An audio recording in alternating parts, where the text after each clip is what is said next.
The rain fell on Greenwich, Connecticut, with a cold, unforgiving persistence, each drop a tiny hammer against the vast, dark windows of the Sterling mansion. This wasn't a home. It was a fortress of modernist architecture, a monument of glass and steel built to keep the world out. High walls, topped with the unblinking eyes of security cameras, enclosed a garden so geometrically perfect it seemed sterile, lifeless even under the storm's assault. The yellowish glow of the distant streetlights did little to soften the scene, only highlighting the stark contrast between the protected, opulent interior and the desolate, vulnerable world outside the gates. Inside, the silence was an entity of its own, a heavy blanket woven from grief and isolation, far more oppressive than the tempest raging against the walls. It was a silence that had reigned for 5 long years. Within this gilded cage sat its architect and sole prisoner, William Sterling. At 52, he was the visionary CEO of a tech empire, a man whose decisions could ripple through global markets, yet he was utterly powerless in his own domain. He wore a designer suit, a habit he couldn't break even in solitude, but the fabric couldn't conceal the hollowness within. His graying hair was perfectly styled, a stark contradiction to the deep, permanent shadows beneath his eyes and the vacant weariness of his gaze. He moved through the cavernous rooms like a ghost, his steps measured and robotic. The mansion wasn't a home, but a mausoleum, every polished surface reflecting the phantom images of his wife and 6-year-old daughter, Emily, lost to him in a wreck of twisted metal and shattered glass. He was a billionaire in assets, but emotionally, he was bankrupt. Suddenly, a sound, sharp and alien, pierced the sepulchral quiet. The doorbell. It was a sound so rare it felt like a violation, an intrusion upon his sacred sorrow. Annoyance flickered across William's features, the first sign of life in hours. He moved to the intercom panel, his body stiff with reluctance, ready to dismiss whoever dared to disturb his self-imposed exile. A woman's voice, thin and trembling, but laced with a steely thread of determination, crackled through the speaker. "Sir, please, we just need a plate of food. We haven't eaten in 2 days." His thumb hovered over the disconnect button, his expression a mask of detached indifference. The world and its endless troubles were not his concern. Not anymore. He was about to cut the connection, to let them be swallowed by the night. Just then, a brilliant fork of lightning illuminated the sky, flooding the security monitor with a stark, momentary glare. In that flash, he saw her. Not the woman, but the child standing beside her. A little girl, her face pale with cold, her dark curly hair plastered to her forehead by the rain, and her eyes, enormous and curious, stared directly into the lens. William's heart stopped. His breath hitched in his chest. He wasn't looking at a stranger. He was looking at the ghost of his daughter, the same delicate chin, the same wide, innocent gaze he thought he'd never see again. The carefully constructed walls he had spent 5 years building around his heart didn't just crack. They vaporized. A force beyond his control moved his hand, and with a low groan, the heavy iron gate began to swing open. You know, it's moments like this, the ones that can completely upend a person's world, that truly show us the power of a story. If this is already moving you, consider subscribing, because your support is what allows us to continue sharing them. The woman, Eleanor, and her daughter Lily were ushered into a kitchen that felt more like a sterile laboratory than a place for cooking. Gleaming stainless steel and cold marble surfaces reflected their worn, damp clothes, making them look like castaways washed ashore in a foreign land.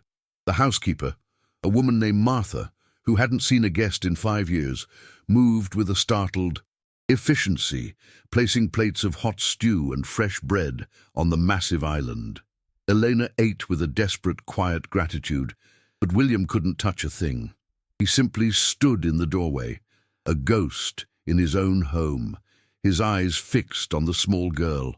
He watched the way she held her spoon, the way her dark curls framed her face, and with every small movement, the 5 years of icy numbness in his veins began to crack and thaw with an agonizing burn.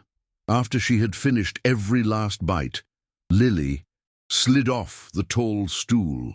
She walked hesitantly toward the silent, imposing man in the doorway, her small hand clutching a piece of the bread Martha had served. She held it up to him, an offering of profound simplicity. Her large brown eyes, so much like Emily's, were not filled with fear, but with a pure go. The storm outside had finally found its way inside. A shattered glass door was the herald of its arrival, and with it came Marcus, Eleanor's ex-husband, his face a twisted canvas of desperation and malice. He stood dripping rainwater onto the pristine marble floor of the main living room, a space William had preserved as a shrine to his lost family. Framed photographs of Emily, her first day of school, her laughing on a swing, her face smeared with birthday cake, watched the scene from every surface, silent witnesses to the intrusion. Elena instinctively pulled Lily behind her, her body forming a fragile shield. But Marcus's eyes, burning with a resentful fire, were fixed on William. He saw not just the man who had given his ex-wife shelter, but the symbol of everything he believed had been stolen from him, the architect of his own ruin. The air crackled with a silence more terrifying than any scream. "You!" Marcus spat, the word dripping with years of curdled envy. "You always get everything, don't you, Sterling? The perfect life, the perfect company." He took a menacing step forward, his wild gaze sweeping over the opulent room before landing back on William. "You took my career, my future. You fired me and left me with nothing." William's mind raced, trying to place the face, the name, a disgruntled employee from years ago, dismissed for fraud. Then Marcus's smile turned venomous, a cruel, triumphant sneer. "So, I decided to take something from you. That fancy car of yours. It was supposed to be you behind the wheel that day, not them. The brakes were just a little gift from me, a little lesson in what it feels like to lose everything." The confession hung in the air, a monstrous, unthinkable truth that recontextualized 5 years of unimaginable pain into a single, deliberate act of revenge. The world tilted on its axis. The random, cruel hand of fate William had cursed for half a decade was revealed to be the very real hand of the man standing before him. For a moment, the old familiar paralysis threatened to take hold, the cold wave of grief, his only companion. But then he heard a tiny whimper. He looked past Marcus and saw Lily, her face buried in her mother's coat, her body trembling. In that instant, the ice around his heart didn't just crack, it shattered, replaced by a volcanic surge of protective fury. The ghost of Emily was no longer a weight pulling him down, but a light illuminating his purpose. He saw with blinding clarity that protecting this child was the only way to truly honor the one he had lost. It's these turns, when a person chooses to fight for the future instead of being buried by the past, that define a life. Subscribing to our channel allows us to keep sharing these profound human journeys. William moved, his body no longer the stiff, robotic shell it had been for years. He was fluid, alive with purpose, as he placed himself directly between Marcus and the family that had reawakened his soul. His voice, when he spoke, was not loud, but it resonated with a power that filled the cavernous room, a sound forged in 5 years of silent suffering. "You took my daughter from me once," he said, his eyes locking onto Marcus with an intensity that made the other man flinch. There was no pleading, only a statement of fact. He let the weight of those words settle before continuing, his voice dropping to a near whisper, yet carrying more force than a shout. "You are not going to take away my only chance to live again." In that declaration, he finally separated the two girls in his heart. He was no longer just mourning Emily. He was actively fighting for Lily. The past and future converged in a single transformative act of defiance.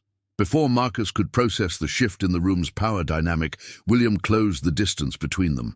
It wasn't the clumsy brawl of a desperate man, but the focused, efficient action of a father protecting his child.